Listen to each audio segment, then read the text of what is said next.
નિયમ સાધનામાં પ્રાણાયામનું મહત્વ અને ચંદ્રભેદી પ્રાણાયામ વિશે સમજાવશું.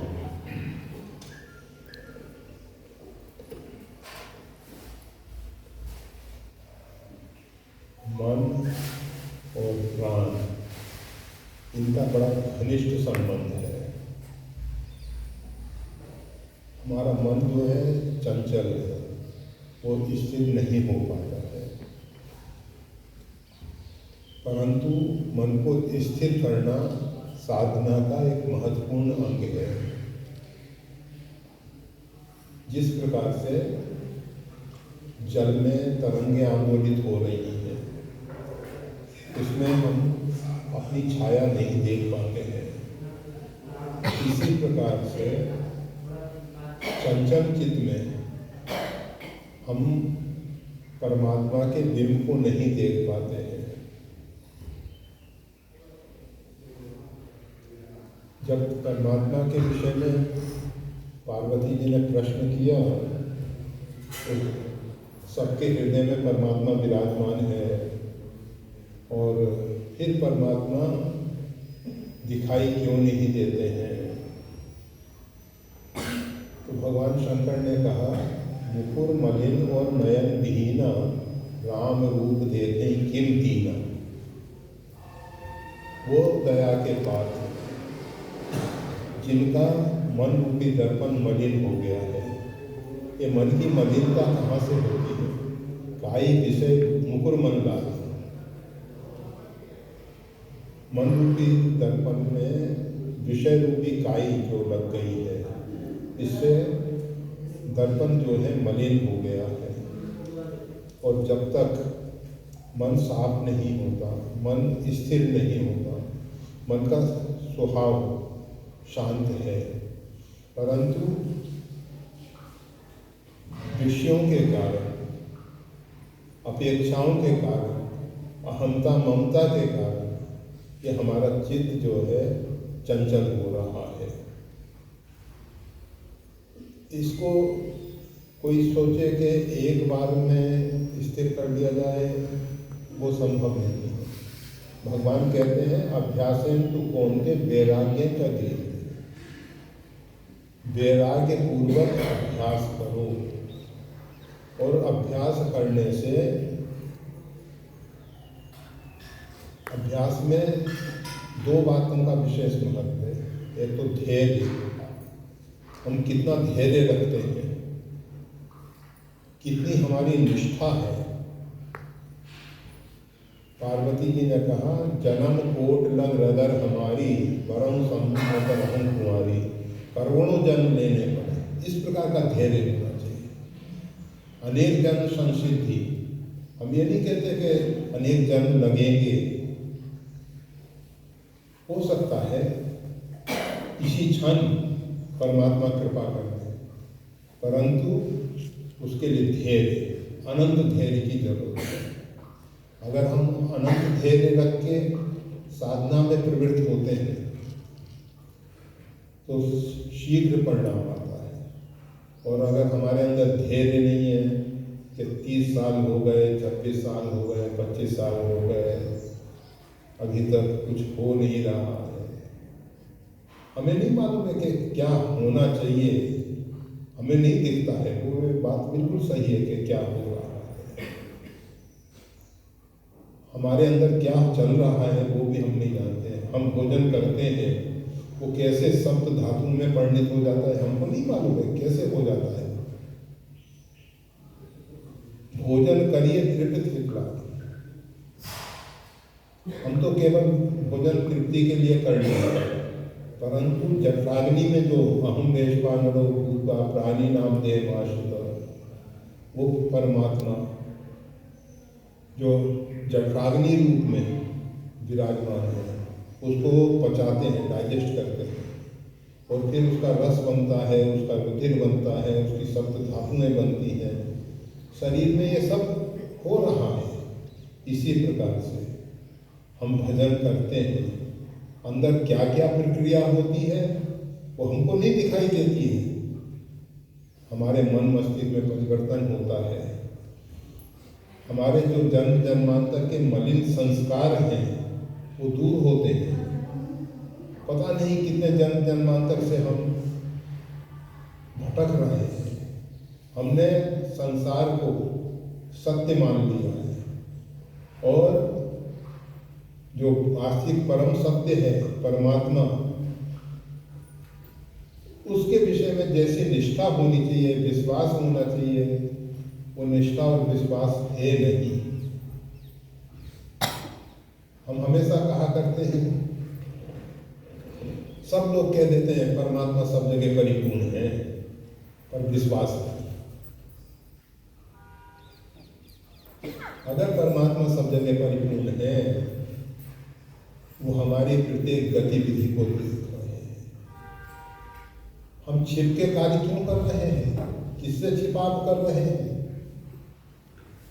परमात्मा जब सब जगह परिपूर्ण है, हमारी गतिविधि को देख रहे हैं,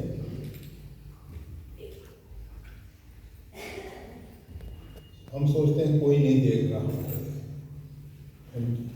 जो अनर्गल शास्त्र निषिद्ध कार्य करते हैं उसमें हम सोचते हैं कि हमने छिपा दिया, परंतु वास्तविकता यह है जिसको छिपाना चाहिए, जो युक्ति तप मंत्र प्रभाव फलई तबहि जब करिए दुराव। योग, युक्ति, मंत्र, तप, इन सबको छिपाने की जरूरत है। तो इनको तो हम कोशिश करते हैं प्रकट करके बताने की। हम बहुत बड़े ध्यानी हैं, हम बहुत बड़े ज्ञानी हैं, हम इतने बड़े भक्त हैं, हमने इतने जप का अनुष्ठान किए हैं, कर रहे हैं। इसको तो हम प्रचार करते हैं और जो प्रकट करने जैसा है, होता क्या है? प्रकट करने से निज मुख कहे श्लोकित जय भांति, अपने मुख से अपने श्लोकित का बखान करो, अपनी साधना को दिखाओ, तो छीजेंगी निश्चय। तो वो कम होता है, उसका प्रभाव कम होता चला जाता है। तो अपने पाप को प्रकट करो जिससे वो कम हो जाए, और अपने पुण्य को छिपाओ, सत्कर्मों को छिपाओ, दुष्कर्मों को प्रकट करो। परंतु इतना साहस हमने नहीं। हमारे ईगो को, हमारे अहंकार को ठेस लगती है तो समाज क्या करेगा? हम ये भूल जाते हैं कि परमात्मा क्या कहेंगे, हमारी अंतरात्मा क्या कहेगी, उसको तो हम इग्नोर कर देते हैं। और जो छिपाने जैसा है वो छिपाते नहीं, जो प्रकट करने जैसा है वो प्रकट कर देते हैं। तो हम बता रहे हैं मन और प्राण, इनका बड़ा घनिष्ठ संबंध है, बड़ा घनिष्ठ संबंध है। मन बहुत चंचल है, इसको स्थिर करना बहुत कठिन है, परंतु संभव है, असंभव नहीं है। कठिन जरूर है। और आप एक बात ख्याल करना, जो कार्य कठिन होता है जब उसमें हम सफल होते हैं ना, तो हमको बड़ी शांति मिलती है। पहले लोग बद्रीनाथ जी पैदल जाते थे, केदार बद्री की यात्रा पैदल होती थी। केदार की तो अभी भी पैदल है, परंतु लोग कोशिश करते हैं हेलीकॉप्टर से। नहीं हेलीकॉप्टर मिलता तो डंडी कंडी घोड़ा, परंतु जब पैदल चलते थे तो कदम कदम पे परमात्मा का स्मरण होता रहता था।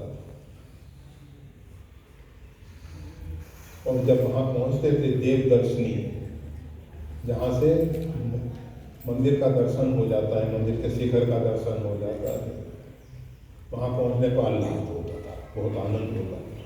और जब भगवान का दर्शन होता था तो बहुत आनंद होता है।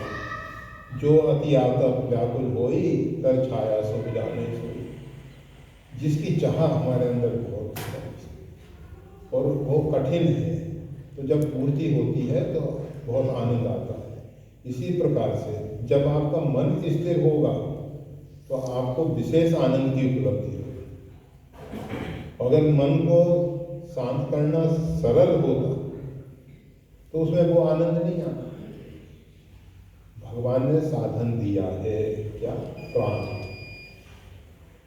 मन पे तो हम नियंत्रण नहीं कर पा रहे हैं।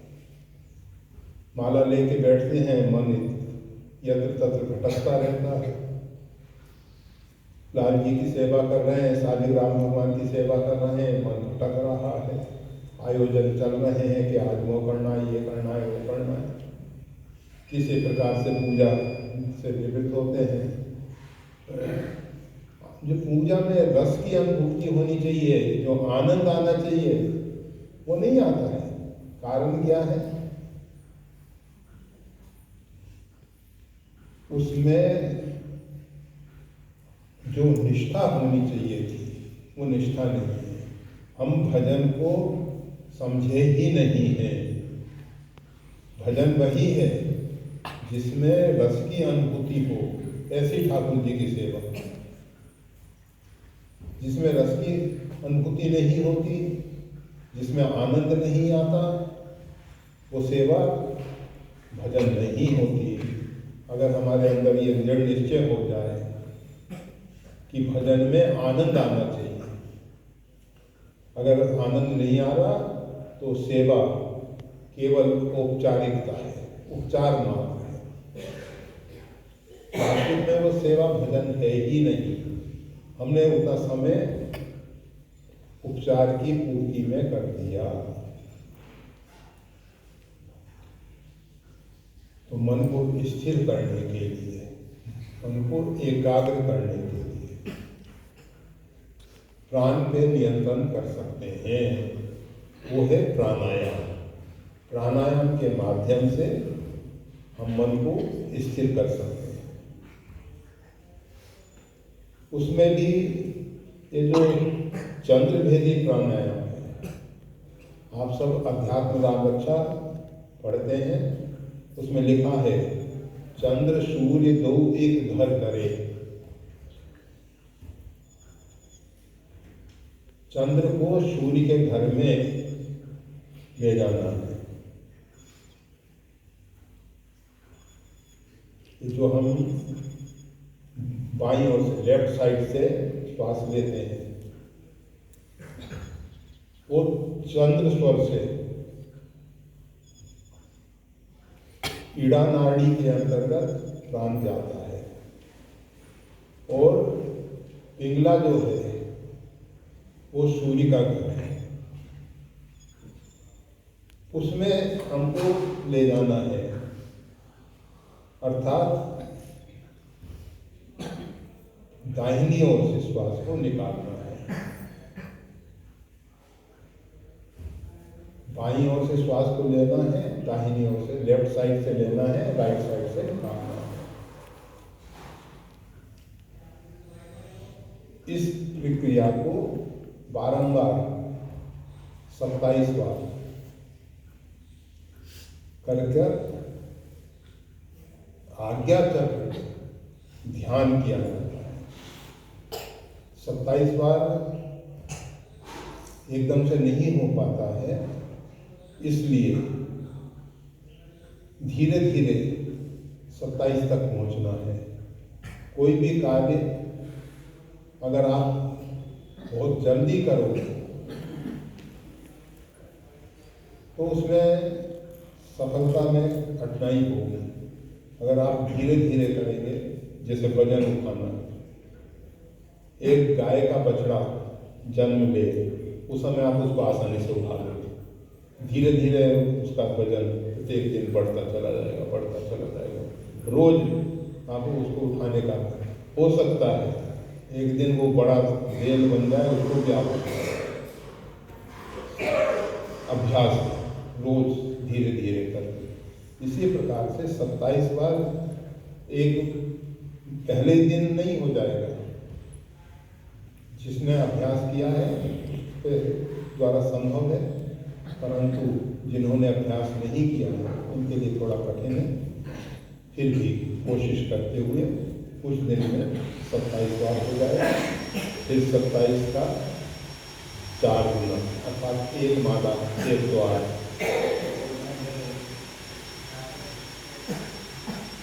एक कुछ क्षणों का विश्राम लेके भी हो सकता है और कुछ घंटों का विश्राम लेके भी हो सकता है। इससे क्या होगा कि मन की जो मलिनता है वो जल के खाक हो जाएगी। सूर्य के घर में जब चंद्र पहुंचता है तो मन की जो मलिनता है वो दूर हो जाती है और मस्तिष्क पे अनावश्यक गर्मी ऊष्मा वो सक्रिय नहीं होती है। चंद्र शीतल है, सूर्य उष्ण है। सूर्यभेदी प्राणायाम शीतकाल में करना ठीक है और चंद्रभेदी आप कभी भी कर सकते हो। जैसे प्राणायाम के लिए ठंडा मौसम अच्छा है। प्राणायाम के समय जठराग्नि जो है तीव्र हो जाती है। बारंबार जो शरीर में प्राण प्रवेश करता है, ऑक्सीजन जाती है तो उसके द्वारा ईंधन जलता है और ऊष्मा तैयार होती है। तो इस प्राणायाम से गर्मी तो होती है, मस्तिष्क पे होती है। फिर भी ये जो चंद्रभेदी प्राणायाम है बहुत कम गर्मी होती है उसमें और मन की मलिनता दूर होती है, मन शांत होता है, चित्त स्थिर होता है और स्थिर चित्त से की गई प्रार्थना परमात्मा बहुत जल्दी स्वीकार कर देते हैं। और वास्तविक में प्रार्थना जो है स्थिर चित्त से ही करनी चाहिए। चंचल चित्त से की गई प्रार्थना वैसे तो होती ही नहीं है, परंतु अगर हो भी रही है तो अपने आप को धोखा देना है कि हमने प्रार्थना कर ली। जप और सुमरन में यही भेद है। जप में हो सकता है हमारा मन यत्र तत्र भटके, परंतु सुमरन में मन भटक नहीं सकता है। सुमरन जो है हृदय से होता है और इसीलिए सुमरन की गति जो है वो ज्यादा महत्वपूर्ण है। राम नाम शिव सुमरन लागे। भगवान शंकर जब समाधि से यज्ञ में बाहर उतर रहे थे तो राम नाम जो उनके साथ ही चलता रहता है, तुमकुनि राम राम जाति सागर जपो अनंग आराती। अनंग आराती कैसे बने वो? राम नाम के प्रभाव।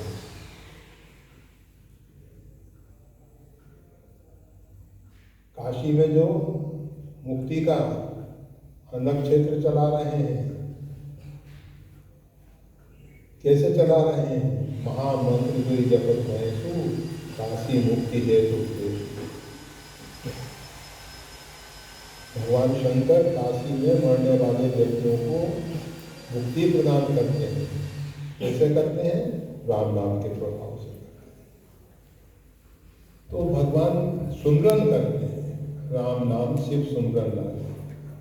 विभीषण ने राम राम के सुमरन की ना, हृदय हर्ष कपि सज्जन की। ये सज्जनों के चिन्ह हैं, हृदय से सुमरन करना, दिखावा नहीं करना है, अंदर से होना चाहिए। और जब अंदर से होता है तो उसका प्रभाव प्रत्यक्ष दिखाई देता है, प्रत्यक्ष दिखाई देता है।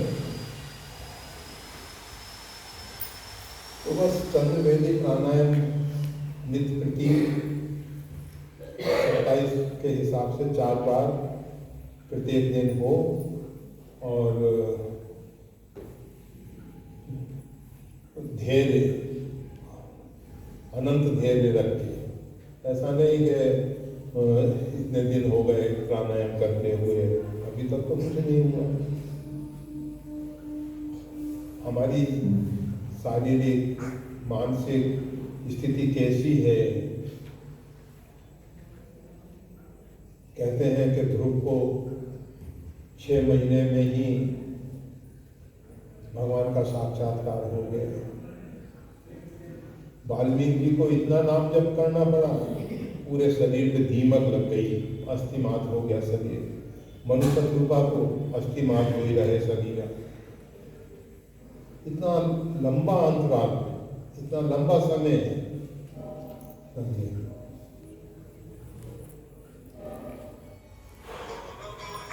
वाल्मीकि जी ने अर्थात रत्नाकर, उनका पहला नाम रत्नाकर है। उन्होंने जो बहुत अधिक दुष्कृत्य किए थे, उन दुष्कृत्यों के कारण इतना लंबा समय लगा। मनु शत्रुपा की मांग जो है, देखें नयन परम पुरुष अगुण अखंड अनंत अनादि जय चितई परमारथ वादी नेत नेत जय वेद निरूपा निजानंद निर्पादी अनुपा। ऐसे ब्रह्म का साक्षात्कार करना चाहते हैं। बहुत अति दुष्कर कार्य।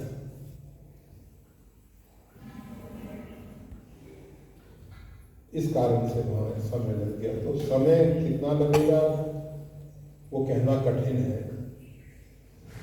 पूर्व के दुष्कृत्यों के कारण हो सकता है समय ज्यादा लग रहा हो, और अगर अनेक जन्म से हम साधना में तत्पर हैं तो इस जन्म में बहुत शीघ्रता से परिणाम आ जाता है।